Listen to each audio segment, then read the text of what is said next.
He died not from a debt or a betrayal, but from a single careless phrase. A whispered comment in the wrong place at the wrong time erased his existence. This is the story of how disrespect became a cardinal sin in the kingdom of Bumpy Johnson. In the height of the summer of 1952, the Savoy Ballroom in Harlem wasn't just a dance hall, it was a secular cathedral. The home of happy feet was the beating heart of the community, an oasis of elegance and joy where the harsh realities of life outside dissolved under the warm lights and to the sounds of the hottest big bands in the country. But even in this sanctuary, the unseen laws of Harlem's underworld remained in full force. It was on this stage of splendor that Johnny Flash D'Angelo, a rapidly rising soldier in the Lucchese family, made the mistake that would cost him everything. Fueled by whiskey and the sense of invulnerability his affiliation afforded him, he made a low and vulgar comment about Bumpy's wife, Mayme Johnson. D'Angelo didn't know that Bumpy himself was just a few feet away, emerging from the shadows. He didn't hear the comment, but he saw the reaction on the faces of those nearby, the nervous laughter, the discomfort. For a man who read the world through nuances, that scene was more eloquent than a confession. In that instant, Johnny Flash's fate was sealed. Harlem in the 1950s was a land of contradictions. The energy of the Harlem Renaissance still echoed, but a new shadow loomed: heroin. The drug, pushed by mafia families, was a plague that threatened to corrode the soul of the community. Bumpy Johnson, the godfather of Harlem, viewed this new tide with profound contempt. His empire had been built on gambling and extortion, vices he saw as controllable. Heroin was different. It was a poison, an agent of enslavement that destroyed the very community from which he drew his power and to which he felt a distorted responsibility. His vehement opposition to drug trafficking in his territory was not merely a business decision, it was a moral crusade. This put him on a direct collision course with his mafia partners, creating constant and dangerous friction.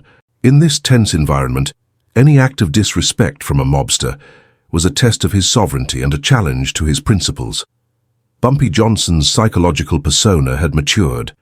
By the 1950s, he was less the street warrior and more the crime statesman, a man whose power was so absolute it rarely needed to be openly displayed. He ruled with an almost aristocratic dignity. Central to this persona was his role as a family man. His devotion to his wife, Mayme, and his daughter, Elise, was the center of his moral universe. In a world of betrayal and violence, his family was his only sanctuary. He was fiercely protective of them, drawing an impenetrable bloodline around his domestic life. For Bumpy, disrespect to his family was the ultimate transgression, a violation of the most sacred rule of his personal code. It was an offense that transcended business and entered the realm of sacrilege. His mafia enemies, coming from a culture where families were often used as pawns, struggled to comprehend the depth of this commitment. Bumpy's moral code, though born of illegality, was paradoxically rigid on matters of honor. He could tolerate a rival, negotiate with an enemy, but he could not tolerate disrespect, especially when directed at his wife. Mayme Johnson was not just a gangster's wife, she was a respected figure in Harlem in her own right. D'Angelo's insult was not just an attack on Bumpy, but an attack on the Queen of Harlem. Bumpy instinctively understood the power of symbols. To allow such an insult to go unpunished would be a sign of seismic weakness. It would be an invitation to further challenges, a signal to his enemies that his boundaries were no longer inviolable. It would weaken the very foundation of his authority, which was built on the perception that he was a man of principle, whose red lines were absolute. His family's honor and his own were the cornerstone of his empire, and he would move heaven and earth to keep it intact.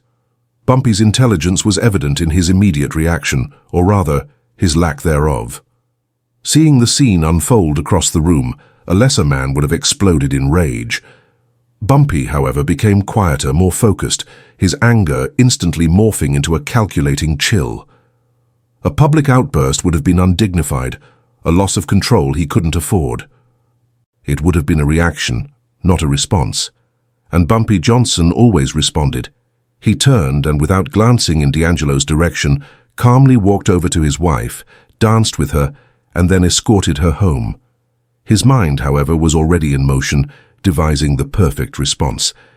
The punishment for Johnny D'Angelo would not be an act of passion, but a masterpiece of psychological terror. It had to be silent, precise, and above all, exemplary. A legend to be whispered for decades. Bumpy's reputation as a man who didn't tolerate disrespect was well known. But Johnny D'Angelo belonged to a new generation of mobsters who viewed the legends of the past with skepticism. They hadn't witnessed the brutal war against Dutch Schultz. They saw Bumpy as an aging crime boss, a king of a kingdom they believed to be in decline. This youthful arrogance and lack of historical perspective were at the core of D'Angelo's mistake. He didn't understand that Bumpy's power lay not only in his soldiers or his weapons, but in the deep loyalty of the Harlem community and the reverential fear his peers had learned to have. By insulting Mayme, D'Angelo wasn't just offending a woman. In Bumpy's and Harlem's eyes, he was spitting on the heart of the community. It was an act of arrogance so profound that retribution wasn't just probable. It was a gravitational certainty, as inevitable as the sunrise. Johnny D'Angelo's fatal mistake was believing that words were cheap. In his world of explicit violence, an insult was just an insult. He failed to understand that in Bumpy Johnson's universe, words carried weight and had deadly consequences. The vulgar comment about Mayme was an act of dehumanization, an attempt to reduce the Queen of Harlem to an object. It was arrogance in its purest form, the belief that he could say anything without repercussions, protected by his affiliation and the assumption that Bumpy had lost his nerve. D'Angelo failed to see that, for a man of honor like Bumpy, words could cut deeper than a razor, and therefore demanded an even more definitive response.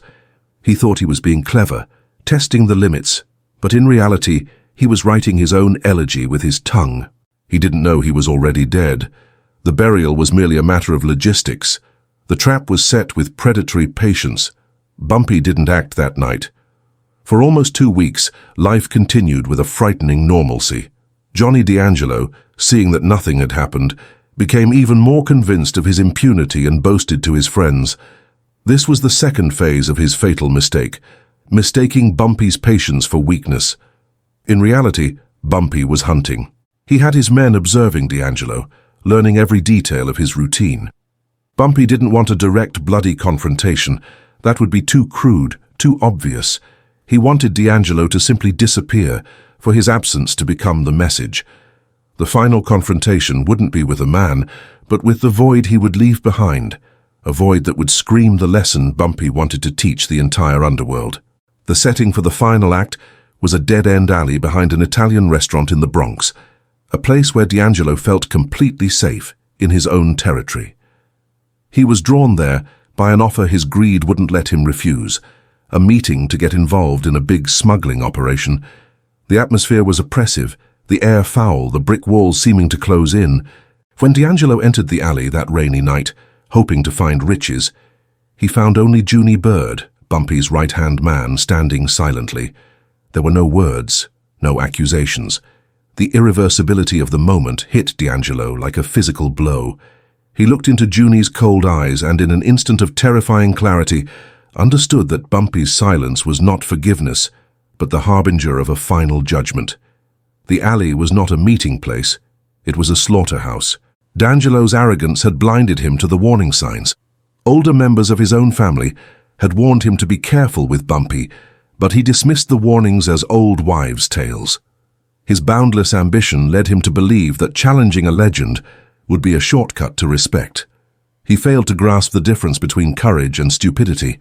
His mistake wasn't just the comment, but the mindset that produced it. A fundamental failure to respect the power, history, and unwritten rules of the world he operated in. He broke the most important rule: never, ever make business personal with Bumpy Johnson, a man who valued the personal above all else. The tension of the trap was built upon normalcy. Bumpy's patience was the psychological torture that preceded the physical execution, making the lesson all the more potent. The confrontation in the alley was the antithesis of the glamour of the Savoy. It was dirty, quick, and brutally efficient. Bumpy's trap stripped D'Angelo of all his borrowed power. In the alley, he wasn't a Lucchese soldier. He was just a terrified man. Bumpy's men, led by Junie Bird, moved as a unit. It wasn't a fight. It was a takedown, impersonal as taking out the trash. D'Angelo's mistake was believing the criminal underworld was a stage for his performance. Bumpy Johnson reminded him that behind the scenes, it's a deadly business, and the price of entry is respect. A price D'Angelo couldn't pay. The turning point was the moment of recognition in Johnny D'Angelo's eyes. Upon seeing Junie Bird, he understood everything. The arrogance vanished, replaced by pure panic. In that instant, Bumpy Johnson, though absent, was fully present. His will, his judgment, his power were all embodied in the silent figure of Junie Bird. D'Angelo realized he was being erased not by an act of anger, but by the cold, calculated decree of an offended king. The direct consequence was his complete disappearance. Like others, his body was never found. To the underworld, it was a resounding declaration. Bumpy Johnson hears everything, his memory is infallible and his justice is final. The symbolic consequence was even more potent. By punishing a verbal insult with capital punishment, Bumpy elevated the concept of respect to a sacred and inviolable principle. The message that cemented Bumpy's untouchability was delivered without a single word from him. Weeks after D'Angelo's disappearance, during a tense summit meeting with the head of the Lucchese family, Bumpy made a single gesture. As a waiter served drinks, Bumpy silently nodded to him, pointed to the empty chair next to the boss and calmly said, "Just water for my absent friend. He seems to have lost his voice lately." The air in the room froze. It wasn't a threat. It wasn't a confession. It was a declaration of absolute psychological dominance. Everyone in the room understood perfectly what had just been established. Respect for Bumpy Johnson was no longer situational or negotiable. It had become absolute and unconditional. Fear, too, took on a different quality. It was no longer loud or frantic, but quiet, disciplined, and deeply internalized. The most striking symbol of that moment was silence itself. There was Bumpy's silence, deliberate and controlled. There was the silence of the alley, where no questions were asked and no explanations were offered. And finally, there was the permanent silence that replaced Johnny D'Angelo's voice.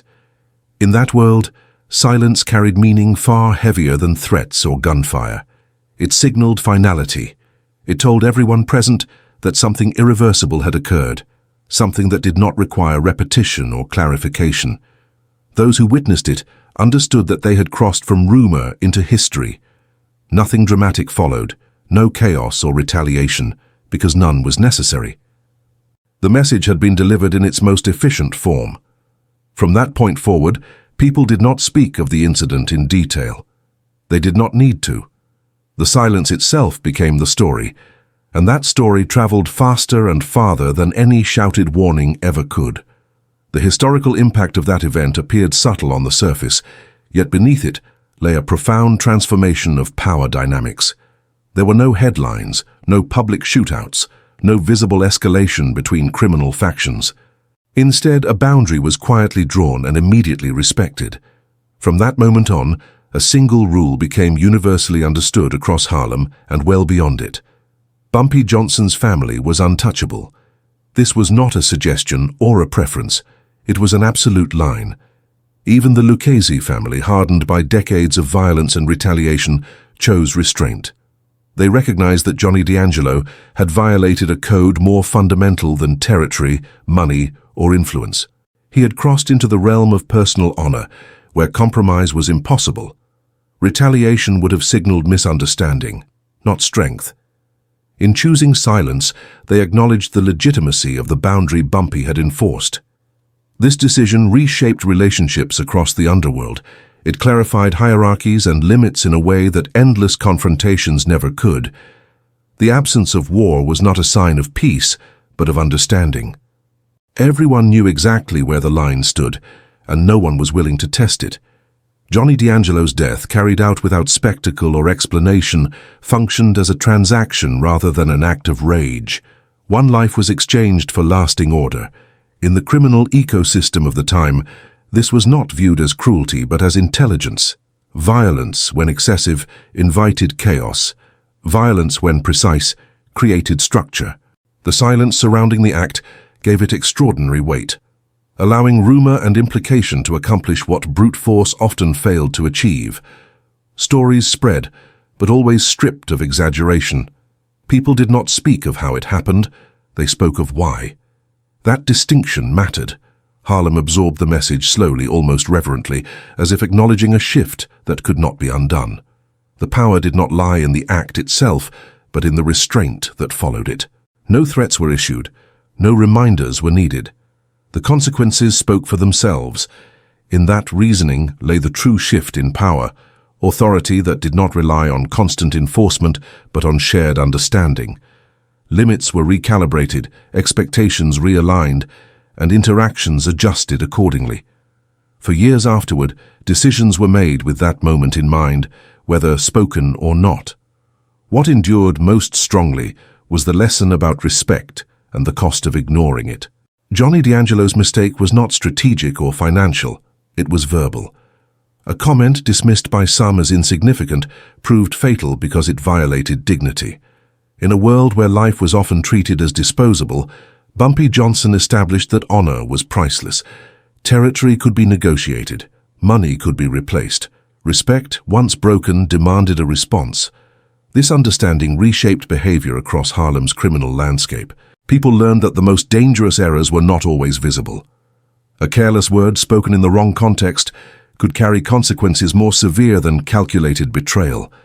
The incident became a reference point, a quiet warning embedded in collective memory. It demonstrated that true power did not require constant displays of dominance. Instead, it relied on the certainty that boundaries existed and would be enforced without hesitation. This clarity reduced conflict more effectively than fear alone ever could. People adjusted themselves preemptively, moderating their actions and language, knowing that some lines once crossed could never be uncrossed. In time, the story evolved into legend, not because it was dramatic, but because it was definitive. Legends are forged when lessons are taught so thoroughly that repetition becomes unnecessary. The legacy of that single moment echoed for decades, serving as a cautionary tale about the nature of power and restraint. In Bumpy Johnson's world, power was not loud or impulsive, it was quiet, deliberate, and final. Silence was not emptiness, but authority. It carried judgment without explanation and consequence without warning. While this incident became one of the most enduring examples of enforced respect, it was far from the last mistake made in that world. There were other errors, other moments when silence followed speech too closely for salvation to intervene. Yet this one remained unique because it clarified everything that followed. It taught that survival depended less on strength than on awareness. Understanding where the invisible lines were mattered more than testing them. And those who truly understood that lesson lived longer than those who assumed silence meant forgiveness. The episode also reshaped how Bumpy Johnson himself was perceived within his community. Until then, he had been feared, respected, and admired for his strategic mind and unyielding authority. Afterward, he was something more complex, a patriarch. The story that circulated through Harlem framed the act not as cruelty, but as protection. It was spoken of in barbershops and backrooms as proof that Bumpy lived by principles, however violent their enforcement might be. In a neighborhood accustomed to exploitation by outsiders, this distinction mattered. He was no longer just a gangster who controlled Harlem. He was seen as someone who defended it. That perception humanized him without diminishing the fear he inspired. In fact, it enhanced it. To enemies, it confirmed that certain lines led to irreversible consequences. To residents, it suggested that loyalty and respect had tangible value. In the mythology of Harlem, this balance between love and terror elevated Bumpy from crime boss to legend. Beyond reputation, the incident marked a decisive turn in Bumpy Johnson's broader campaign against drugs. His opposition to narcotics had long been discussed but often doubted by rivals who assumed it was rhetorical rather than absolute. D'Angelo's fate erased that ambiguity. The message to the mafia was unmistakable. Bumpy's stance was not negotiable, and violations would be punished without hesitation. This was not about economics alone. It was about control over the moral direction of his territory. In an era when drugs were becoming an increasingly profitable poison, Bumpy positioned himself as an obstacle that could not be ignored or circumvented. The absence of retaliation from the Lucchese family further underscored the seriousness of the warning. They understood that escalation would cost more than it gained. Thus, a single act reshaped the balance of power, reinforcing Bumpy's authority not just as an enforcer, but as a regulator of conduct within Harlem's criminal and social order. The story of Johnny D'Angelo ultimately serves as a meditation on the power of words and the sanctity of honor. In that world, violence was common currency, but respect was rare and fiercely guarded. D'Angelo's mistake was not strategic or financial, it was verbal. A careless comment, dismissive and disrespectful, crossed a line that could not be uncrossed. Bumpy Johnson's response established that dignity, once violated, demanded correction. This principle resonated far beyond the immediate players involved. It reminded everyone listening that the most dangerous conflicts are not always fought over land or money, but over pride and reputation. In communities governed by unwritten rules, words could be as lethal as weapons. The severity of the lesson ensured it would be remembered, retold, and internalized, reducing the need for repetition. Fear, after all, is most effective when it does not require constant reinforcement. Legends are forged in moments like these, when a boundary is drawn so clearly that it becomes permanent.